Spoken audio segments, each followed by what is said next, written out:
August 24, 2026 at 7:15 p.m. An interim operation was conducted by CIDG Regional Field Unit 3 against Bureau of Fire personnel, female,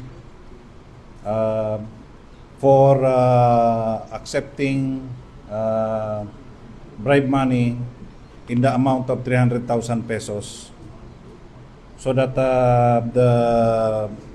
the complainant can be accepted sa Bureau of Fire Protection as a Fire Officer 1. The suspect was identified as a certain Senior Fire Officer 1 Abigail Hermosora. She is 32 years old.